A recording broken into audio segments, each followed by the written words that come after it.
Emma, can you tell us just where you live and how long you've lived there? I live in Rutledge, which is a small suburb outside of Philadelphia, and I moved here from California when I was four. What has it been like growing up in Rutledge? Well, I really like being in a suburb so close to the city. I go into Philly all the time using the train.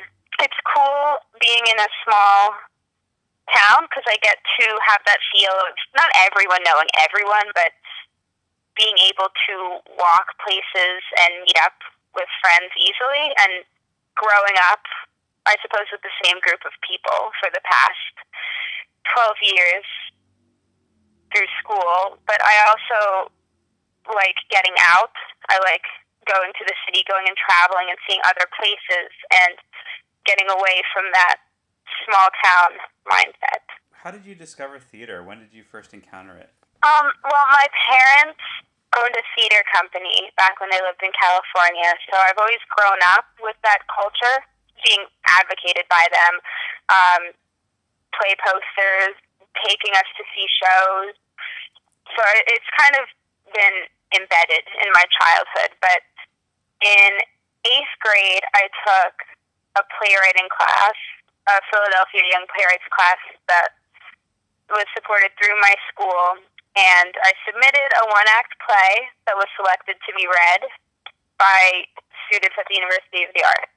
And that was a really cool process because I got to take part in the rehearsals and workshop the play and see what it was like to do edits, to do revisions, watch directing, casting. I got to go to the casting auditions, and that was fascinating. And then through Young Playwrights, I did the summer camps and ultimately the performance at the Kimmel Center, the Time Machine. And so that's been important because I guess when I was younger, and I suppose a lot of people think this way when they're younger, that jobs are individual. You are a writer or you are a director or an actor.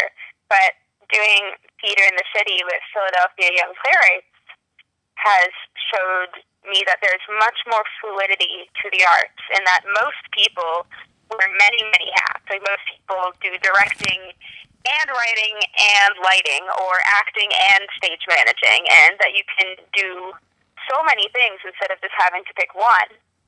And that's something that works in all of the arts fields, and you can cross over. There's a lot of crossover. So that is what got me really excited about theater. What's your favorite play that you've seen? I just saw The Importance of Being Earnest by the Mockingbird Theater Company, which was fantastic because they took the play and gender bended it.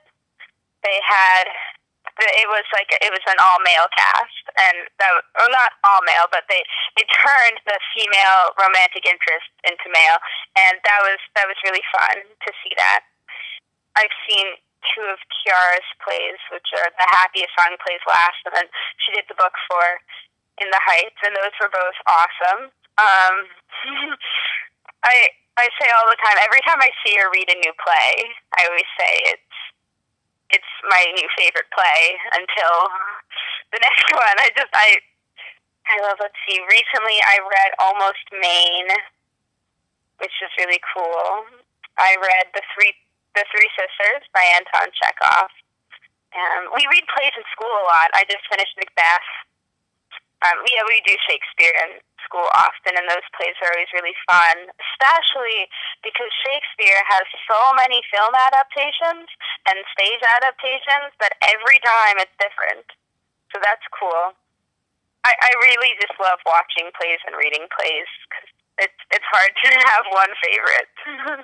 When did you discover you liked writing, and why do you do it? I just kind of have to, I suppose. I mean, writing in general, there's really no career stability, so I don't imagine people write if they're stupendous at math or science or something. I just have to. I don't know, when I experience something, I want to write about it. When I'm inspired, I just I don't know. It's as for as long as I can remember, I've just loved writing. It's like a natural response to internal and external emotion, I suppose. It's how I communicate. It's how I breathe. I don't know. It's almost like not a conscious decision. I just write. It's just natural. Tell us about the play that you're writing right now. What is it about? Okay, so ever since doing Time Machine at the Kimmel Center, I've really been fascinated with the way that time can be represented in books, in film, in plays. So that's something that I've been thinking about a lot. And I've definitely tried to write at least 10 different plays over the course of this year, because I start something and then I think it's going somewhere and then it doesn't, and I'll either be trying to write too many things at the same time or not enough things.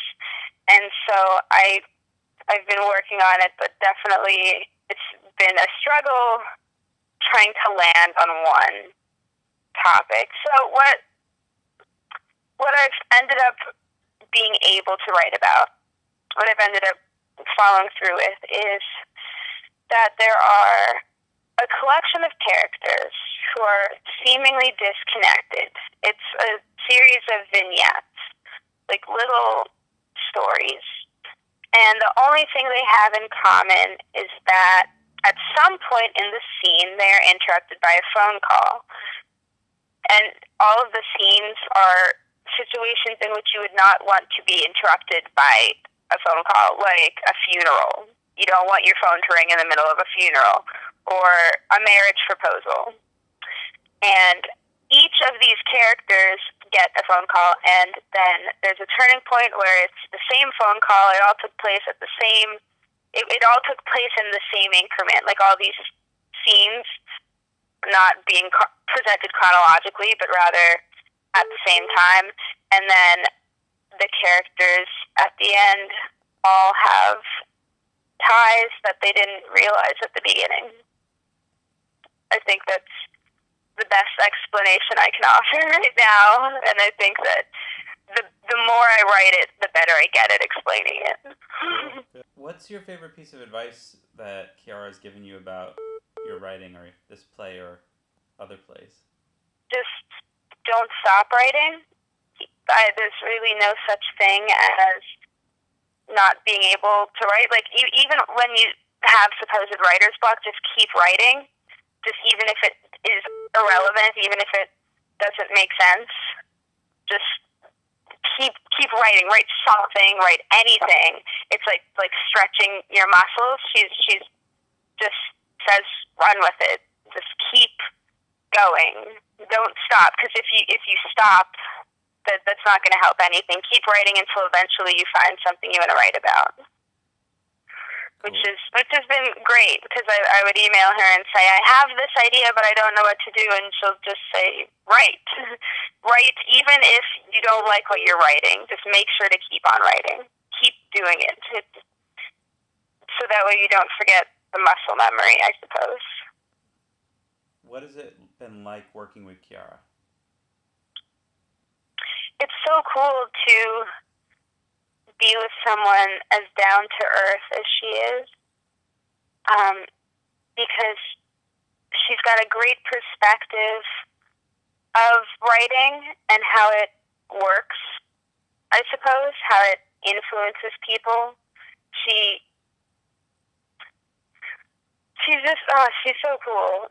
I remember even before the mentorship program, a year ago, we had a Philadelphia Young Playwrights Skype call with her, where she talked about what it was like for her writing in high school and transitioning into college, and just her whole life story with writing. And I remember just listening to her thinking about how real she was, and how there's so much emotion in her explanation of writing. There's so much emotion when she talks about why she does what she does, and she's just passionate. That's the word I'm looking for. She's a very passionate person, and I greatly admire that. I love seeing passionate people, no matter what it is. And I find that in theater a lot. You know, you can see an actor when they have a role that they really like, and you can see passion in their eyes. Or at school, when you have a teacher who's really believes in the material that they're teaching, and you can see that passion. That's what Kiara has. And it's really cool to work with someone that closely, because, especially so young, because I think mentorship is great, because it's like lighting a match. I suppose what happens is when we're at a certain age and we have all these ideas, we're like unlit matches, and when you're paired with mentors, whether they're someone in the field or it's a parent or a teacher, you find your mentor, and they've got that passion. They're like the fire that I'm trying to build a metaphor, but she's just so cool. She's just really helping me a lot. She's helping me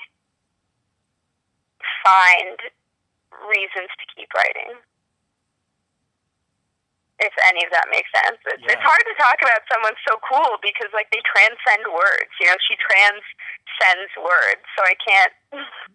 I don't know. What's your favorite scene that you've seen of Kiara's, or that you've read of Kiara's? What's your favorite scene that kind of jumps out in your? There was a scene in The Happiest Song Plays Last that really stuck out to me. I mean, there was a scene where it was a moment of silence where one of the characters, Ellie, he's telling this story.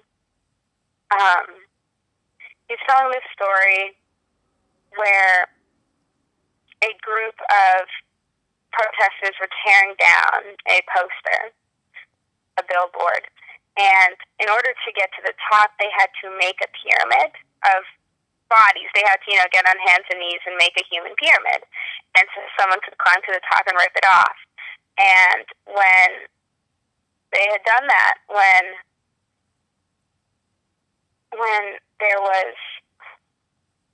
there was a victory, everybody wanted to cheer. They wanted to celebrate, but they couldn't, because if they moved, if they shouted or anything, the pyramid would have fallen apart. So she wrote about this pyramid of people who there was this potential energy where they wanted to cheer and celebrate, but they couldn't, because then the pyramid would have fallen apart. And